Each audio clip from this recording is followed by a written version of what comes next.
What's up, Berkner Calculus? We're talking about differentiability today. Now, before we actually go over our notes, let's talk about something else. I want to talk about the idea of local linearity. Okay? So, local linearity. All right, so practically, kind of how we talk about this is say we have some curve. In this case, I'm thinking about sine of x. Okay, well, if I pick a point and I zoom in on it, all right, so let's pick right here where it looks real curvy. All right, if I zoom in on this crest right here, all right, it still looks like a curve. It still looks kind of like a parabola, all right? But if I keep zooming, notice something happens. Right, zoom in close enough. I'm zoomed in quite a bit here. Does it look like I have a curve anymore? Well, I don't think so. I think it looks pretty much like a straight line at this point. Right? And this is kind of the idea of local linearity. Now, here's what this means for us practically. Right? So say we have, again, some curve. Doesn't matter. All right, well, like we just said, I can draw a tangent there, right? And then right here, I can draw another tangent.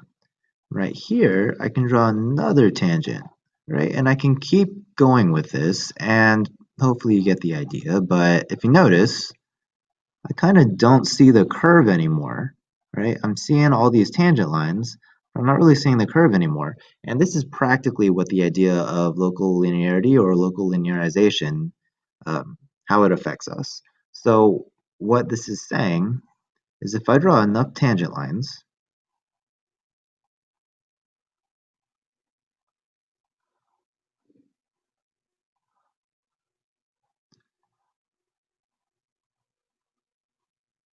right, I can represent any kind of curve.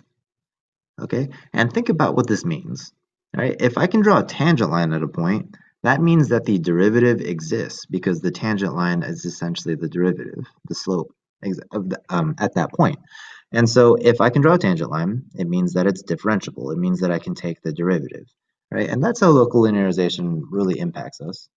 Now, taking a look at our notes, we have some specific cases where we cannot take the derivative, where we are not differentiable, such as a sharp turn, which we can talk about later, and a cusp is very similar. And then obviously if there's an asymptote or something, it's not going to work if it's discontinuous. Vertical tangents are no good. Slope cannot be vertical. It's not a function, right? And so let's move on to our first example. First, I want to list where we are not continuous and then where we're not differentiable. All right, well, not continuous, remember, there are three things we look for. The function has to exist, the limit has to be defined, and then the limit has to equal the function.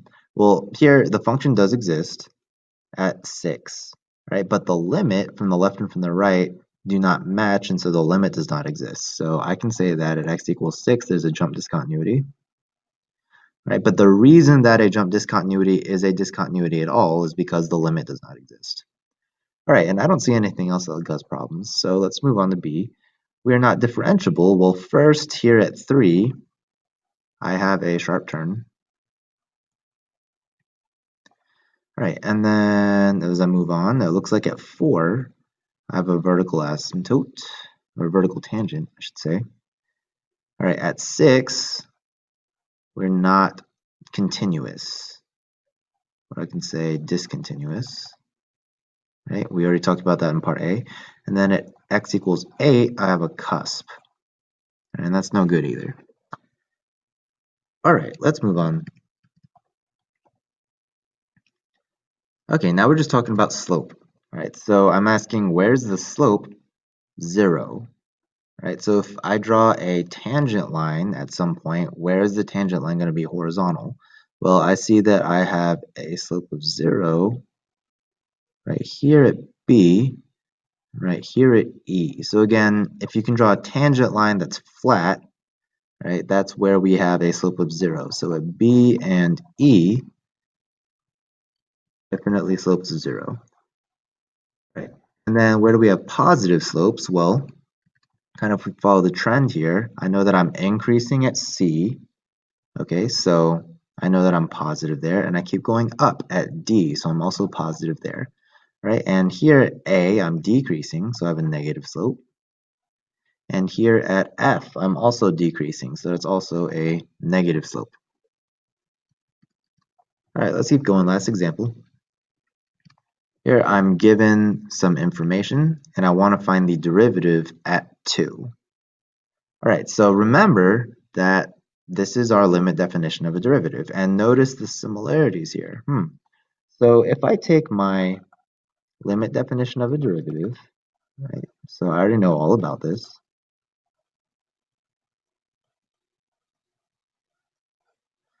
All right, well, if I want to find f prime of c, where c is just some number, just like x can be any number, it doesn't really change much. All it does is it replaces x with c, right? So we can just treat this just like we would any normal function.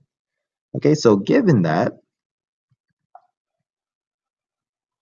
I'm interested in the function at 2. So I want to know f prime of 2. Well, very similar. Okay, I still have the limit as h approaches 0 of, in this case, x is 2. So f of 2 plus h minus f of 2 over h. All right, we can do that. Well, looky here. I got this information and I got this information and it matches exactly. So let's go ahead and make our substitution, right, of the limit as h approaches 0 of 5h minus 3h squared plus 9h cubed all over h. And it looks like I can divide. So I have the limit as h approaches 0 of 5 minus 3h plus 9h squared. And now I can plug in 0 for h, and that leaves me with just 5. Right? And that's it for today. I will see you all later.